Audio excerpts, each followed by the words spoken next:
So we're actually recording this on February 2nd, which happens to be Ayn Rand's birthday.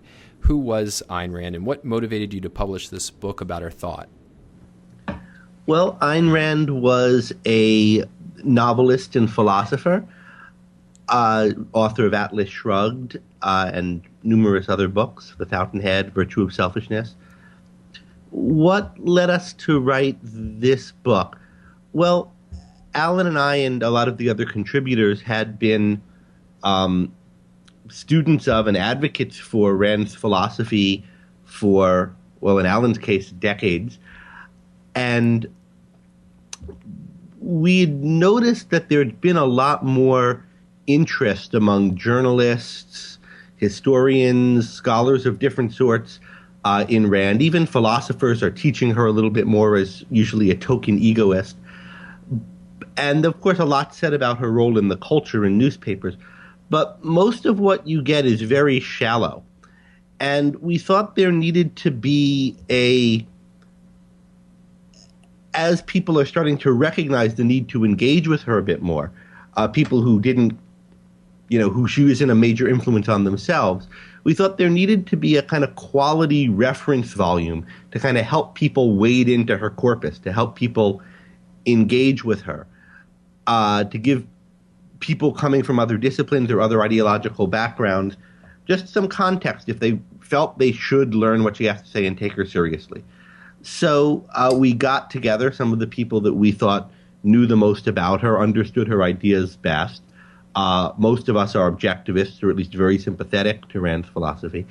And we decided to put together a book where we would function as guides to her corpus rather than as advocates, not trying to present or even teach the philosophy, but just showing people around, so to speak. And that's what the companion is.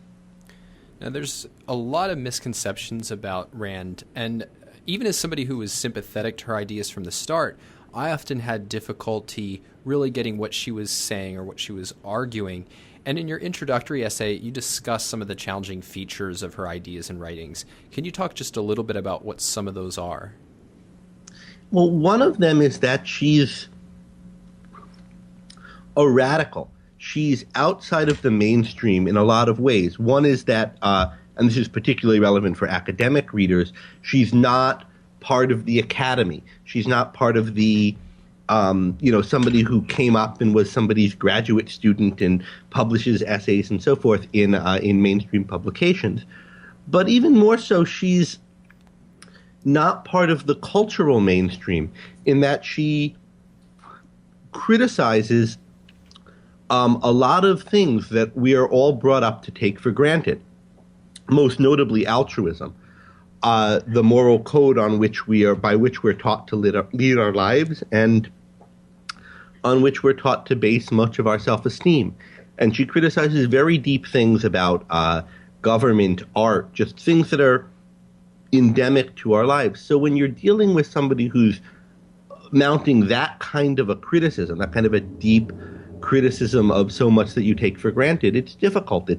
There's something inherently combative about it, and people tend to either get very excited and gung-ho about it if they find something they agree with in the criticism, and often they'll get too excited and too gung-ho in advance of their knowledge, or else they react defensively against it.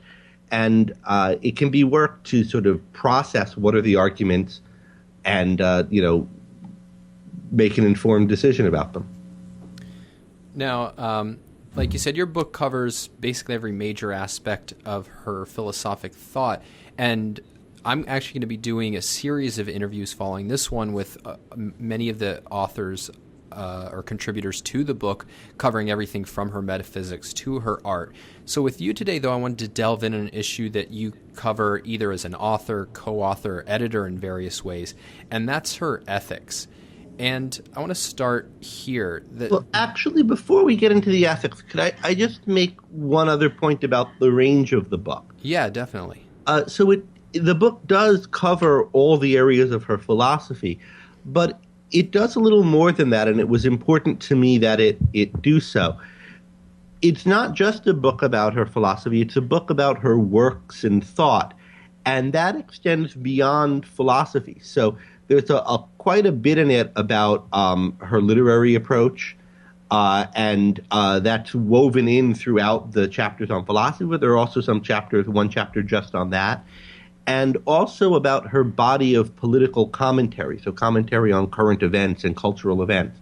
And neither of those things are things that you would cover just in a book about her philosophy. But because this is a kind of companion to her corpus, we thought it was important to have chapters on those subjects as well. Yeah, that's right. There's also a really nice sketch of her life by Shoshana Milgram, so it does give a lot more context. But today we're going to focus on her ethics, and when most people talk about her ethics, they start with the fact that she was a champion of selfishness or a critic of altruism. But what I found interesting is that you actually don't start covering that issue or focusing on that issue until the final chapter in the section on ethics. So why is that? Well, there are two questions. I mean, one are why we have the chapters that we have, and another is why we ordered them the way that we did. And those were sort of separate decisions. We have 4 chapters on ethics, or 5 if you count Darrell Wright's, which is on society and the moral principles that govern society. The main one is Allan Gotthelf's chapter, The Morality of Life, and that's the central chapter on Rand's Code of Ethics. There's also a chapter by Ankar Gate on what's called moral psychology, her view of character and free will. And those are what we thought of in planning the book as the main chapters on ethics.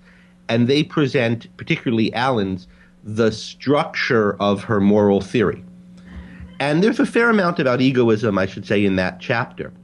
But we thought that since people teaching her and people approaching her are so often doing it through the lens of egoism and through knowing her for egoism, we thought there should be a shorter chapter just about egoism and altruism and highlighting that aspect of her thought. The other chapter in ethics, though, which we decided to start with, is a chapter on her view of valuing. And the reason that we started with this chapter, and this is the one that I wrote, is that it's a theme that's in her novels, and particularly her early novels, but running all the way through her later novels. The idea that some people are valuers, some people pursue values, and other people live in a different way that's not based upon values. And what I liked about starting with that is that that's a topic that makes it easy to integrate together the way that she comes at these things in literature with some of the really deep issues in her philosophy. And so I think it sets a tone for the book and sets a tone for thinking about her ethics in a way that nicely brings in different aspects of her thought. Again, her literature, her essays. So that's why we started there. Then the next chapter that's substantive on ethics is the kind of systematic presentation of her ethics by Allan. And again, there's a lot about egoism in that chapter and in the previous chapter. The chapter that's just on egoism and altruism by me was meant to assist somebody who's coming in looking for information on egoism, because maybe they're going to teach her in a class where she's going to be the token egoist, or for whatever reason they're coming in looking for that. And the function of that chapter is to answer questions that people are going to have if they're comparing her to other egoists, if they're thinking of her in terms of the egoist-altruism debate, and then to point to the other issues in the other chapters that the people will need to go to understand those issues more deeply. So let's then, I do want to start by talking a little bit about the chapter on valuing, because for me, when I first heard an earlier version of a course, but then reading this chapter now, to me, it was one of the most illuminating things in terms of understanding how she approached moral issues. So can you say a little bit about what she means by valuing and how it could be that this is something a person has to learn to do or that not everybody does do? Yeah, one way to get into that is just to think about how it unfolded historically in her thinking, because I think this is, I think it's something that she started with an observation about people. And it's an observation that I also had as a little kid, which is one reason that it fascinates me, that some people are, as she put it, valuers. They have some things that they care about. And, we have this expression, you're all about something. Now, that's a little bit folksy, but there are some people, even as a kid, they were about this. This one was into sailing, and this person had this thing, and there was something their lives were about that they cared about, and it mattered to them, and you could see that it mattered to them.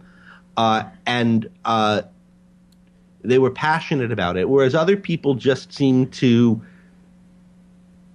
take everything easily. There was nothing that really inspired or was important to them.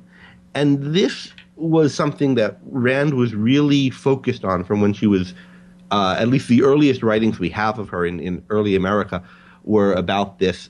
And what we know of her childhood also suggests that she was always very focused on this. There are the people who something's important to them and people who that's just missing from. And as somebody who was a novelist who wanted to write exciting stories about dramatic people, right? You want people who really care about things. Also, she was really horrified by what people let happen to themselves and others in Russia, right, which went communist. And she thought that the lack of this caring about your own life and wanting to make something of it, the lack of this kind of passion was part of what caused that. So I think this was a real issue for her, particularly early on, thinking about what is the difference between the valuing people, the people who are after something, who feel passionately, and the people who are missing that. And I think maybe early on it was metaphorical when she talked about people knowing how to value versus not. But she had the idea that made it a little more than metaphorical from early on, that the valuers know how to put ideas together, that their lives are kind of integrated around what they're going after. And so there's some kind of mental component of putting all the parts together and orienting yourself around a goal, coming up with a goal, coming up with a new idea and orienting yourself around it. And I think as we follow through her work, across her career, starting with We the Living and looking then at the Fountainhead and that atlas, we start to see more and more intellectual content to what that means. So if you look in the Fountainhead, there's a lot about anything that's properly created has a standard of selection, and it has integrity because everything's selected around that standard. And there's a rational way of coming up with the standard. It's based on certain needs, but you're not just trying to find a means to fulfill the needs. You're coming up with a new creative idea, which is your goal, and there's a context for that goal. If you think about Rourke's central ideas for his buildings in the Fountainhead. And so there's just a lot of thinking about what it is that the people who are after something and have something that really matters to them, what the psychological and mental processes are that make that possible. And by the time you get to Atlas Shrugged, I think that has culminated in a theory of the foundations of ethics. And it's that trajectory from this early observation about two types of people to that theory in Atlas Shrugged that I'm tracing in this first chapter. That it's the third chapter of the book, but the first chapter that's really philosophy. So here's a question I might have trouble formulating, but I think it's related, and it's something that I struggled to understand for a long time. And that's that Rand packs a lot to this idea of being rational. That is, it's not simply about identifying facts, the sky is blue or Joe is a plumber, that a person can be rational or irrational in the realm of values. So that if a person decides to become a monk or a bank robber, in her view, that they're being irrational. But she also thinks that prior to her, that there hadn't been a moral theory of reason. There hadn't been a rational morality defined. And I don't think she's saying that a would-be monk or robber should have discovered the objectivist ethics. And so there's a sense in which she seems to be saying that a person just guided by normal intelligence and using his mind to the best of his ability would arrive at something resembling her ethical conclusions. And so I guess my question is how she would see that playing out. Like, what are the kinds of observations that a person would make just at a common sense level so that, absent hearing an Ayn Rand lecture, they would see certain choices as being irrational or rational? Well, let me come at it from a somewhat different angle first. So, for Rand to say she was the first to have had an objective moral theory, a parallel to that would be Aristotle being the first one to lay out the principles of logic. But that doesn't mean that nobody thought rationally or logically prior to Aristotle. It's just that Aristotle articulated the principles, the kind of patterns, the what makes that kind of thought possible, and enables people to live by it more consistently. That is, to run their thinking by it more consistently. And that's also what I think Rand saw herself as doing with her ethics. So if you want to get a sense of what it would be like for somebody to value rationally as opposed to irrationally prior to Rand's ethics, and then what difference Rand's ethics is supposed to make to that, well, she herself gives us fantastic examples of that, because that's what happened in Atlas Shrugged. So if you look at characters like Hank Rearden or Dagny Taggart, or even Ken Daniger or Ellis Wyatt, right? These are people who, from her view, have rational values. They're valuing rationally. They might be making some mistakes along the way, and then, if you read the novel, you find out that they are. But there are some people who are leading the type of life that she thinks is, in principle, the right type of life, and they're just making some mistakes about the application of it because they don't have the principles fully explicit, and they don't know fully how to apply them. So in this way, they're like people who can be relatively rational in their thinking, but haven't learned logic, and so they get tripped up in tricky arguments and so forth. And what Rand is doing for such people in real life is what Galt is doing for them in the novel. That is, he's giving them explicitly the code of values that they've always implicitly lived by. And so one of the characters says that what Galt did for him is named what I'd always lived by. And I think that's what her ethics is doing. Now, what is it to be rational without an explicit moral code? Well, it's to not pursue things just because you feel an urge to go after them, or a sense of guilt if you don't go after them.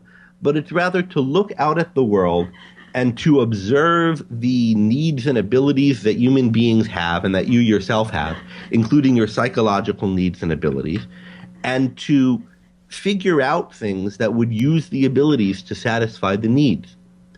And it would be to do it not just here and there on sporadic occasions, but to recognize that part of your need is that you need direction for your life as a whole, that you won't be happy or fulfilled if your life is a series of little episodes pursuing this thing now and that other thing later, that it needs to add up to something. And so you might start off with several different goals that you pursue sporadically, as a child.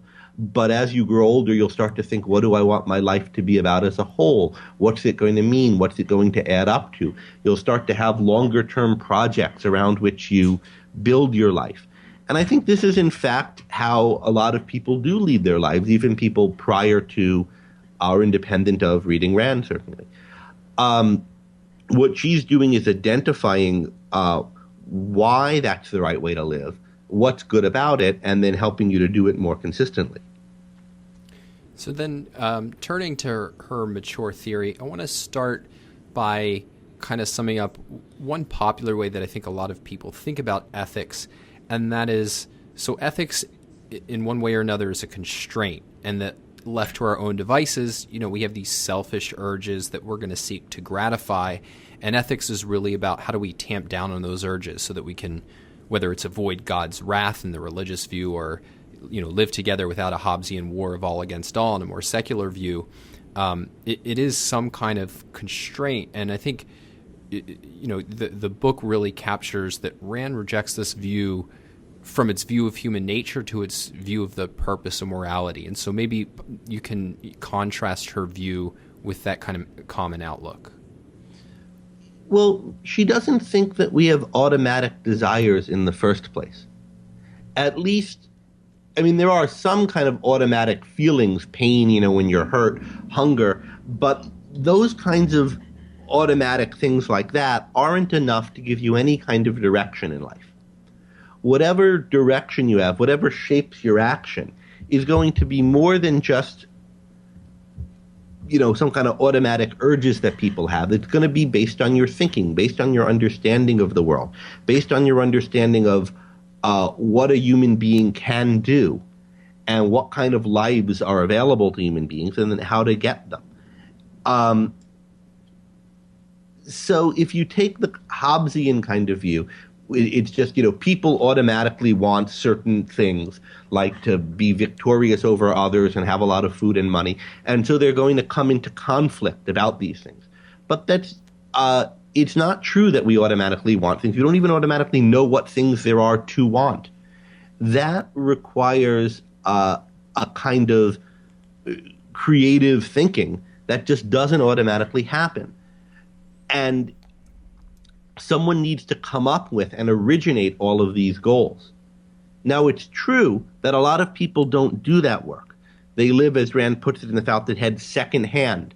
They just see what other people have and they want that, and they see the kind of lives other people have and they try to ape them without thinking about what makes those lives possible and worthwhile. And they lead a kind of cargo cult of a life. That is, doing the trappings of what other people do, hoping it'll bring them the meaning that they don't have. But those are the non-valuing people. Those are people who aren't out for themselves. They don't even have a sense of self. They don't know what they want. They don't have any direction in life. They're lost and at sea, and it doesn't make them happy. These are the people, again, who don't value, who aren't really about anything. They're either just totally adrift, or else they're driven by insecurity and hatred for the people who seem to be doing better than them. And neither of those is a formula for happiness. So what we need ethics for is not to constrain some kind of ravenous beast inside of us, but to give us something to aim at, because otherwise we'll be aimless. To give us something to aim at that can be a satisfactory life for ourselves, a life that makes sense, a life that of creating and enjoying values. Because again, we don't automatically have any aim like that. And so the standard that she defines, she refers to as man's life, or sometimes man's life qua man. And I think there's been a lot of confusion over what she means by that. And so some people will equate it, say, with longevity. So it's how do you have the most years on Earth? And others will put it as, it's survival plus some other things that Rand happens to think are nice. And so it's, man's survival qua Jung Galt. And you argue... but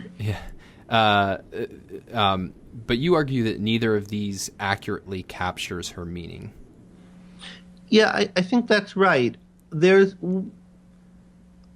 what's happened with professional philosophers who've looked at this is they tend to look at it with the assumption that they know what all the possibilities are, and this weird Russian author didn't. I'm thinking of philosophers, particularly with an Aristotelian background, who've looked at this. And so they tend to want to put her in one of the boxes that philosophers already recognize.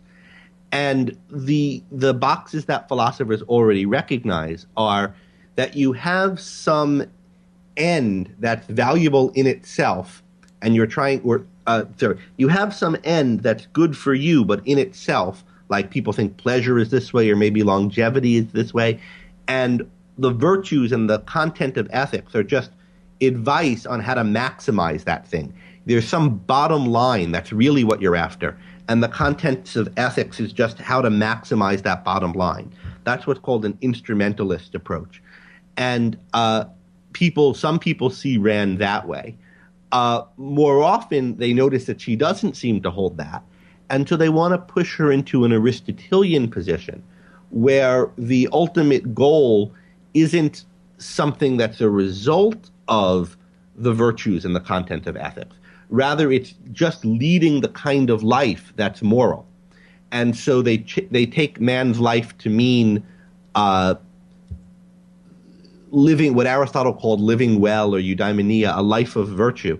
And they think that this is something that is just noble or intrinsically valuable or good for us, and we should try to achieve this,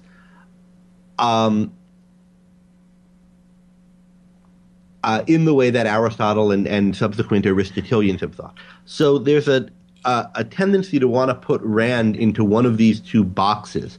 I call those boxes egoistic consequentialists, the ones who are about maximizing some bottom line, and virtue is just a means to do that. Or on the other hand, eudaimonists, which is the word for the Aristotelian type of ethical theory. But what I think Rand saw that the tradition on this hasn't seen, and I think this is part of what's distinct about her ethics, is that the content of a human life, or the content of any life, really, is made up by the essential means to the sustenance of that life. So life is a process of keeping itself going. She defined it as a process of self-sustaining, self-generated action. And a human life is a process made up of the kind of action that it takes to keep a human being alive across a human lifespan. But so all the contents of ethics are there because, in Rand's view, they're the things that human beings need to survive reliably across a human lifespan. But that doesn't mean that the goal is just survival across the lifespan, because what it is to be alive, what it is to be surviving, is to be engaged in those very activities that make life possible. So I think the way to think about it is that a human life is a certain sort of self-sustaining whole. It's a life made up of values and virtue, a constellation of values and virtues that keeps itself going. All lives are like that, animal lives as well, but there's only a certain constellation that will work, certain type of constellation that will work for a human being.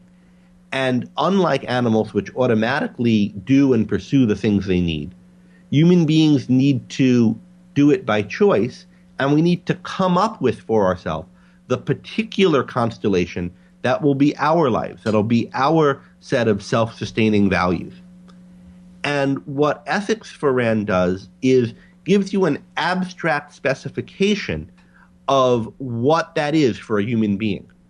She's not going to tell you what specific values, what job, what wife, what friends, what sports or whatever to be into, but she's going to say that a human life is one that has these kinds of features. Only these kinds of features will do, and a life that doesn't have these will be one that's not really working to sustain itself. It will be one that's frustrated, that's missing something, that therefore is not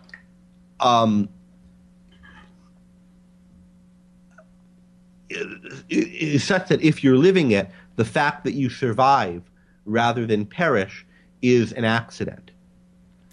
Yeah, and so just to make that a little concrete, so she identifies kind of 3 major values and 7 major virtues. And so on the value side, she has reason, purpose, and self-esteem. And the virtues, I won't go through all of them, but things like rationality, independence, productiveness, pride. Since we can't go into all of that, I'll ask you, what is your favorite virtue? And you can't say rationality. Productiveness, because I think it's the most overlooked. So most philosophers, in one way or another, recognize that rationality is a good thing. They might have a strange or different view of it, but most of the major philosophers, in one way or another, recognize that rationality is a good thing. Very few do with pride, but some do, like Aristotle. But productiveness is much rarer. And particularly Rand's view of productiveness is really unique. And I think it's what you need to add to Aristotle's picture of a good life to get nearer to Rand's. I think, there's also the integration of it that gives you her full picture. But the idea that a good life is a life that earns its keep. It's a life in which you are creating values. You're creating things that are good because they enable you to go on as someone who's creating these things. And of course, these are things that you create, you come up with and create by your reasoning. But it's an important part of it that to really value something, to really care about it, to really appreciate it, to have it be valuable to you, requires that you go out and make it. If you don't have that, if you're not pursuing realizing your values in action, they're just pretenses, things you say you value. Now I'm veering into integrity. But it's this element of productiveness in Rand's thought, which is really crucial. It's one of the three central values that I think makes the kind of life that she sees as the human life quite different from previous philosophical ideals of the human life. Yeah, one of these days we'll have to do a podcast just on productiveness, and because I think it's so misunderstood. And like you said, it really does capture something quite unique in her conception of a moral and happy life. But in our remaining time, I wanted to turn to altruism and egoism. And there's really two questions that I want to raise that you bring out, I think, quite in a very clarifying way in your piece. And so one is the issue that Rand's critics often dismiss her conception of altruism as attacking a straw man. And on the other hand, supporters often take her embrace of the term selfishness as undermining her own case by trying to reclaim a tainted word. And so I wonder if you can just give a flavor of what you think about those claims. Well, this is that what she says about altruism as attacking the straw man is something I've noticed in a lot of ethics textbook presentations of her. So she says altruism is the morality of self-sacrifice that demands that you sacrifice, that thinks that your sacrificing is your sole duty, the source of your value. And because philosophers don't themselves typically put it that way, it seems to them, philosophy professors and so forth, like something people don't hold. And of course, they can think of counterexamples to it that there are good reasons not to hold that view. But in popular presentations of morality, you see that all the time. And particularly if you look, I give some examples in the book, of cases when people are trying to say, rally people behind moral platitudes.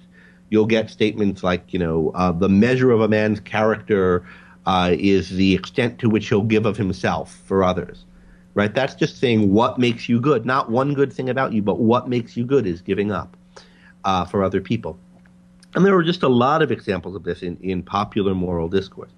And then if you look at I don't want to do this here, but if you look at the main moral theories in the history of philosophy, and you don't look at the formulations that they use, but you kind of go below the surface of what are they working, what's the logic of this theory, I think you find a lot of the same ideas. In particular, I think you find the idea that there's something intrinsically right or essential to morality about sacrificing or harming yourself, or at least being willing to do so.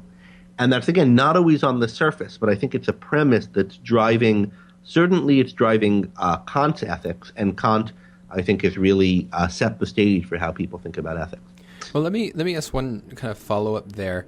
Aside from politics, what are, do you think, common examples where we really see people acting altruistically in this self-sacrificial sense? Because sometimes I wonder how obvious that is when people hear her definition of altruism. Well, I think a lot of people. So let me give an example that was I just read about the other day that really struck me.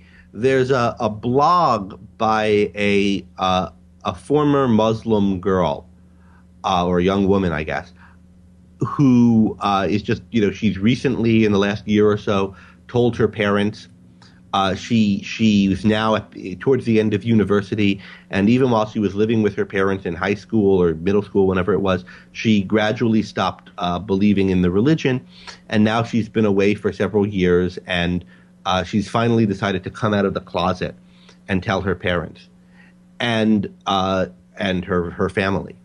And she got met with just horrible scorn, all kinds of abuse. Particularly a lot of people telling her siblings telling her, how can you be so selfish? Well, you know what this is going to do to mom. Why can't you just pretend? Everybody pretends to believe things they don't just so that people can get along.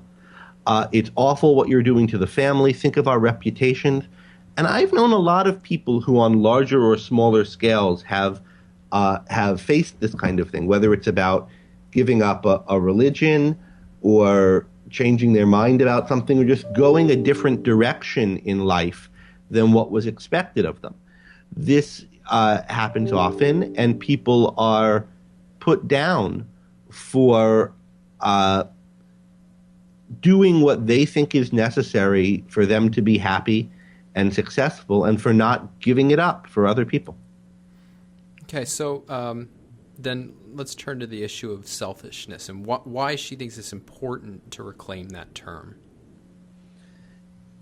I think there are two aspects to it. One of them is in common with Aristotle, and the other is really distinctive to her. So think about the ordinary meaning of selfish.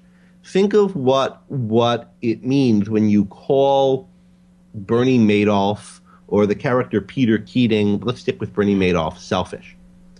The guy's obviously contemptible. He's unjust. He's a crook. He's done all kinds of awful things. But that's not what you're saying, or it's not all you're saying when you're saying that he's selfish. Included in describing that as selfish is a certain diagnosis of the evil. What's evil about it is that he pursued what he thought was good for him rather than giving up what was good for him as he ought to have. But to think that's what's wrong with Bernie Madoff is to endorse the view that stealing from your friends is what's good for you. It's to say, boy, I'd be better off if I had a life like Bernie Madoff's, of cheating everyone I know and being a scoundrel and a liar and not having any genuine relationships and just grabbing whatever seems expedient and not thinking ahead. I'd be better off that way, but I'm going to forgo that for the sake of other people. And that is really destructive to your sense of yourself, to your sense of what is good for you. And moreover, it makes it feel like you're losing out. It demotivates you not to act like Bernie Madoff, to believe that you're losing out by not doing that, as though you'd somehow be better off if you were like him. And so Aristotle makes the point that although nobody would call the virtuous man selfish, people think of selfish people as like Bernie Madoff. If you really understand what things are worth having in life and what yourself really is, you would understand that a truly virtuous person is more selfish than anyone else, because he's really interested in figuring out what's truly best and what's truly himself and getting those best things for himself. And I think that same kind of idea is in Ayn Rand. When you think about particularly earlier Ayn Rand, when you think about her notes for the Fountainhead, about what it is that makes Rourke selfish and about what's so unselfish about the ordinary ways people live, when they don't think about what would really be best for themselves, but just settle for what people ordinarily do. And they don't think about what they really are. So there's no thought about what's really good and who am I really and what would best advance my interests. Instead, we think about the people who we think that the people who are really advancing their interests and concerned with who they are these people like Bernie Madoff. And that forecloses the whole area of thought about what should I do? What would be worth doing? What kind of life can I have for myself? In place of that, we're given this ridiculous image that Bernie Madoff is what's good for me. And we're told, okay, shy away from that. Don't think too much or worry too much about what's good for you. Just worry about avoiding being Bernie Madoff. So that's one part of it, and that's the part of it that I think she shares with Aristotle, who does have a really interesting chapter, and I discuss it a bit in the book and in another paper of mine, where he talks about selfishness. But there's another element that's distinctive to Rand here, which is that Aristotle thinks that no virtuous person would really be called selfish. But Rand thinks, no, in fact, the word selfish is applied not only to people like Bernie Madoff, but to virtuous people. And it's used to damn them for the traits that are their virtues. So if you think of somebody like John D. Rockefeller or Steve Jobs or Bill Gates, somebody who has lived the kind of life that Rand valorizes, has thought about what they want out of life, has created a new and interesting and ambitious life project based around something they love and want to achieve for themselves. And it's a genuine value, and they've striven tirelessly to achieve it, and they have achieved it, and they've made their lives wonderful and great in the process, and particularly if it's something that they made a lot of money doing. And they've really pursued and strained every nerve and skipped, vacations and holidays and weren't just an ordinary, jovial, everyday kind of guy because they were so driven in pursuit of this vision, be it a new type of metal or a computer on every desk or whatever it might be, and has achieved this on a grand scale and has become very rich doing it. Those people are derided, put down as selfish. They're told they ought to give something back. And now, of course, we have Bill Gates giving something back.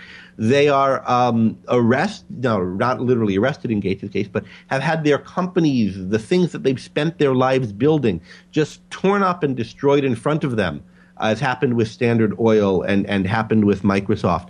And they're accused in the process of being selfish. We're doing it because we can't let these selfish people continue unfettered pursuing their selfishness. We have legal shackles brought on them. We have moral scorn heaped on them. Nobody ever appreciated Bill Gates as a moral hero for building Microsoft. Steve Jobs, maybe a little bit more, but still he was seen as aesthetically good, not as moral, not as noble. And all of these people were put down as selfish. So in addition to people the concept of selfishness blocking you off, making it harder to appreciate that this kind of life is really best for you, it also then becomes a smear, a slander, to tar the people who most fully embody this life, to put them down, to demean them, to say that they're the same thing as Bernie Madoff. And that is a horror. That is at the level of a racial slur, except a million times worse, because racial slurs, as awful as they are, and as terrible and as combined with a history of violence as they are damning people for traits that have no moral significance. This is worse because it's damning people for traits that are actually virtues, that are actually good. And this is why she was so adamant about standing up for selfishness. Because it's not just a matter of this one word has a bad rap. This word has a connotation of evil, because our whole way of thinking about the self and about the role of the self in life and about what you should be aiming at in life is, from her point of view, and I think she's right, perverted and twisted. And this word's negative meaning is a manifestation of that deep, deep, pernicious element in human thinking. So that any other word we might try to replace it with, self-actualization or self-this or self-that, would in a generation or so acquire this same nasty meaning. Because people think that their selves are a sewer, and that to try to make the best life for yourself would be to be Bernie Madoff rather than Bill Gates or Steve Jobs or Hank Rearden. So as we wrap up, I'm curious what you learned or what surprised you while working on this book. That's a good question. The things that most did, not all of them, but the things that most did were in the political commentary chapter. I took over that chapter, or anyway, I signed on to finish it when John Lewis passed away. I had the idea early on when Allan and I were talking about the book that there needed to be a chapter on this, trying to get an overview about what it was that Rand was doing in all of these articles commenting on politics. And if there were any trends or, interesting issues of what she thought was most important at what times.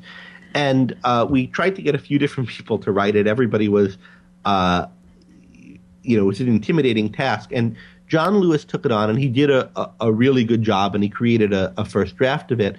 But then he passed away, and I was trying to finish it for him, and it became clear, for various reasons having to do with the rest of the book, that we needed an even more ambitious version of the chapter. So I signed on to do it.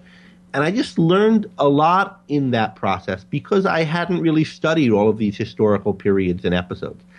And so what I got from doing that is a sense of Rand's view of the narrative of the 20th century.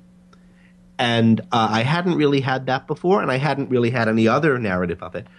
It's a little hard to summarize, but I'll mention 3 highlights just to pique people's interest in that chapter. One is, she talks a lot in her early works about collectivism, but she thought that the perspective the world had on collectivism before and after World War II were very different. So early on, she thought collectivism was an ideal that people were striving towards. It was a false ideal, but it was regarded as an ideal nonetheless. And she thought that World War II and the aftermath of that just totally discredited that ideal. People were no longer ideological crusading collectivists. And there were a few, but by and large, that was dead. And because of that, you had a period in the 50s and the 60s, and especially the 60s, of what Rand called anti-ideology. People on both the right and the left, for various reasons, were afraid to admit what they stood for, what it was that they were proceeding towards. People on the left were afraid because it really was still they were moving towards collectivism, and it was revealed what the end of that road was. It was Stalin and Hitler. People on the right, because capitalism is selfish, and they were afraid to face up to that fact. So you had a situation where everybody in politics, but particularly the left in the early 60s, was trying to obscure the issues. And she just has a very interesting perspective on what the main events were there, what the role of the Kennedy administration was, why the 1964 election, and particularly Goldwater's failure to name this fact and to fight this anti-ideology, this attempt to obscure issues, how that was a major turning point for the nation. And she has a kind of causal narrative about how all the main events of the mid-60s and early 70s come out of this trend. And in particular, how the 64 election just unleashes a torrent of awfulness of different sorts. And how that is largely stemmed by the 1972 election, which is a kind of backlash against what's gotten unleashed in the interim. And, there's a lot else in this story about what was happening across the century. But I just didn't have that perspective on the century at all, and I didn't really have a sense of, I knew she hated this politician and liked that one a bit better and thought this policy was a disaster, but I didn't have a sense of the overall narrative and how she approached these issues. Certainly not the sense I have now before working on that chapter. Well, I just want to reiterate, I think this book is just such an invaluable resource. Certainly, I hope it will be helpful and influential to other intellectuals, but certainly for anybody who's interested in her philosophy, as I've said before to people outside this podcast, it would have saved me, I think, years on understanding points. So I definitely hope that you see a lot of success with it. Thank you. Thanks for having me.